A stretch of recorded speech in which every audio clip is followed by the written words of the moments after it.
Let's catch up with Joe. From Austin, Minnesota, You never know where we'll go. it's the Catch Up. It's the Chambers Catch Up Show. Tune in now, don't be slow.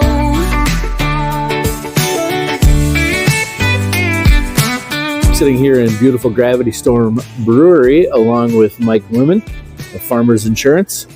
Some of you may or may not know your involvement in the Whitewater Project and some of the things you've done. Spent 20 years working in the paddle sports industry, very involved in that industry. And when I first heard about the Whitewater Park coming into Austin, was super excited about it. What these parks can bring to the local community, just getting kids outdoors, getting people outside and reconnecting with the river. It's a river community and there's a lot of these river communities, but a lot of times it's the forgotten part. An underutilized resource. 100%. You've got a great environment here for it. Yeah. Projects come along really well, really looking at things from a very methodical, tactful way. We've already had our feasibility study, everything passed on that end of it. We're kind of the developmental phase now, and so the engineers are working on it, and things are progressing along in a very positive manner. So that way, when the project is complete, it's a resource, not a headache, not a burden. It's something that everybody can use. So. I'm excited to see it, and I'm excited to, as part of the comprehensive plan that's going on with the city and the county, I know that's a big piece of it as well. Right. So I'm just thankful as a member of this community that there's people like you that bring your expertise and your experience into a project like that to help hopefully bring it to life. A lot of these Midwestern towns, they struggle with bringing in the next younger families. Where's the next thing? What brings people to communities? And I think when you look at parks and like this is just a stepping stone of bringing in younger families and having the fun, exciting things to do. That's where these communities just work. And if you, again, look at Winona as an example, it's a river community as well. They do a lot of things through mountain bike trails, through ice climbing park. It's just these projects tend to help bring in younger families. And quite honestly, every business needs that. So bring in families, bring in travelers. Correct. Involved with that whole project. I'm sure you're looking at what's the risk involved in everything, which kind of ties to your current profession. Let's talk a little bit about the insurance industry. A lot of things that I hear from people is there's some concern over premiums and things like that. And people understand that premium piece. Sure. I think the biggest thing is we spend a lot of time trying to educate on what coverages do.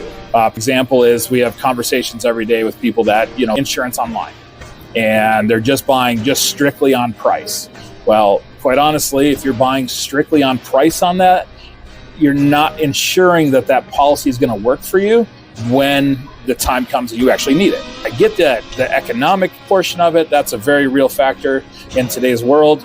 We try to really switch the mindset, again, into the risk management end, where we're looking at it as more of you're investing and protecting assets versus really just another point, right? bill you're paying. Right. Yeah, you are protecting your asset. You're investing. So insurance is a form of an investment.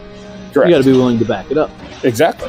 When you look at real estate, I know homeowners' prices are going up, and they have been going up, and that's always the biggest struggle.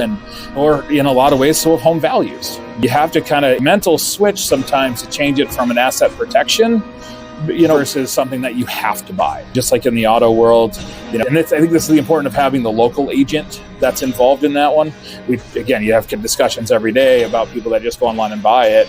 And we've had people go online, they've bought it, and you end up with some state minimums, and which is, I don't know if you know, you're really not protected at the state minimums.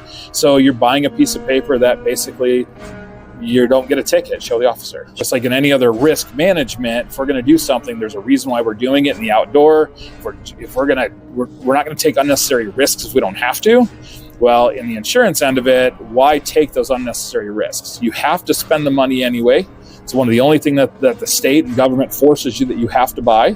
Why take the risk and not make sure it's working for you? I think that personal touch, to come in and talk to you, or any insurance agent in general, is a huge factor. So I have a trusted agent already, but if I want to come in and talk to you, what are some of the things that I would need to do. Quite honestly, if you're happy with your current agent, I'd highly suggest just scheduling a time to go meet with them and make sure that your policy is up to date. If you put a new roof on your house, make sure your agent knows that. If you've done any upgrades to your house, make sure your agent knows that information.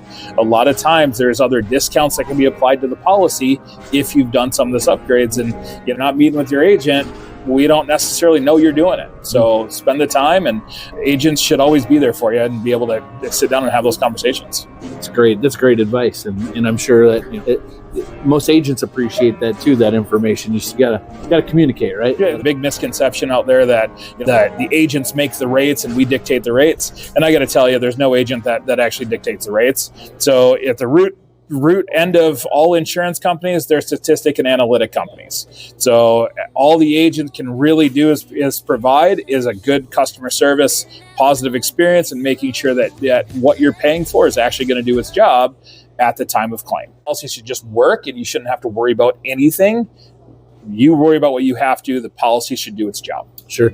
Appreciate you taking the time to talk a little bit about that. Thank you guys for the time for doing Let's this. catch up with Joe. You never know where we'll go. It's the Chambers Catch Up Show.